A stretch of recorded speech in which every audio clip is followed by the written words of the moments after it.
be so bad. Because I like to play mind games with people. And come on, who can you fuck with more than your kids? What's the first thing you do to a newborn kid? What's the first thing you do to a newborn kid? Name him. Name it. That's right. Thanks, Chris, who's heard my routine 100 times. You name your kid. And you know what I named my kid? My first kid's name would be Fire. Just A, because of the psychological trauma.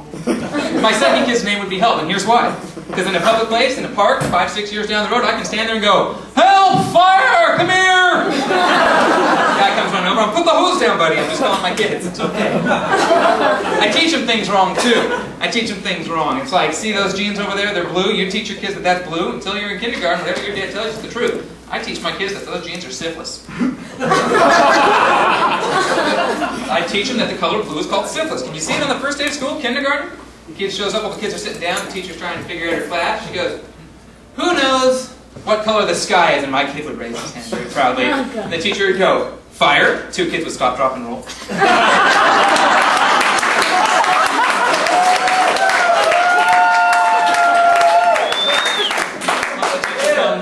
The teacher would, then my kid would go, "The sky is syphilis." Now, back in my day, and I'm not that old, that would have been a parent-teacher conference. God knows that would have been a parent-teacher conference. Probably led to a whooping. But actually, today, that's solved much differently. The teacher would just open up her drawer and take out some Ritalin. She'd be like, "Oh, eat that." And then the kid would calm down a little. He'd zone out, and they're solving a lot of problems today with prescription drugs, aren't they? You notice they started advertising prescription drugs on TV? I don't think I approve. I don't. There's a couple kinds of, stepping on my mic cord. There's a couple different kinds of commercials on TV for prescription drugs, and they all disturb me just a little. The first kind is they show a happy person running around frolicking. They mention the name of the drug over and over again, and they never tell you what the hell it does. New Zyflatran. Look how happy Susie is. New Zyflatran. You ask your doctor if it's right for you. So I went to my doctor, and I asked my doctor if Zyflatran was right for me. He said, "Do you have a yeast infection?"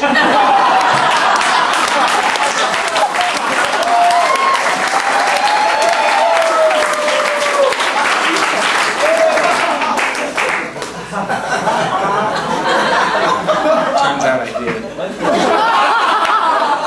I'm kidding. The second kind of commercial is the long one. These are the scary ones.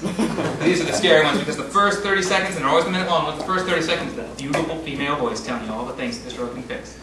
So, new Zyfloextraxin will stop outbreaks of genital herpes. Will stop all the symptoms of PMS in women. Will allow men to grow back their hair and regain their virility.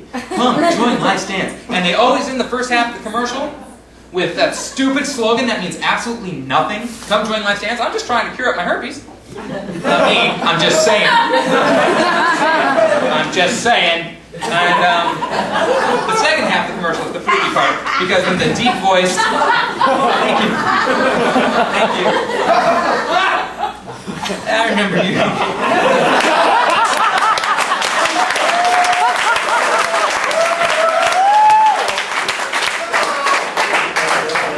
Oh, God. Anyway, the second half is the low-pitched announcer voice, who tells you all the things that are going to go wrong with you when you take Zyfloextraxin.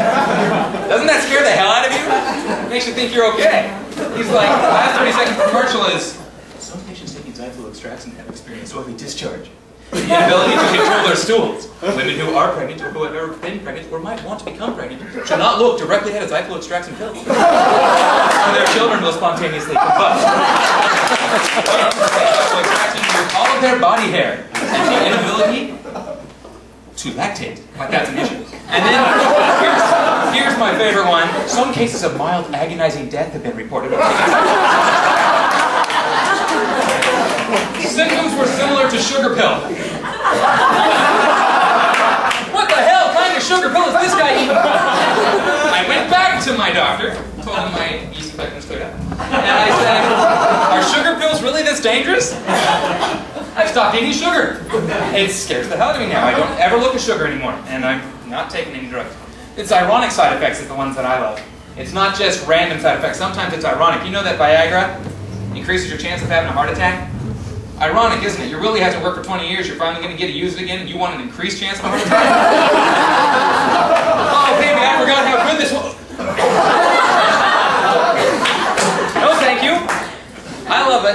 the new Propecia. Grows your hair back. It stops your willy from working. Now that's ironic because you got your hair back, you get the girls, you bring them home, and oh, damn! Bust out the Viagra. Have a heart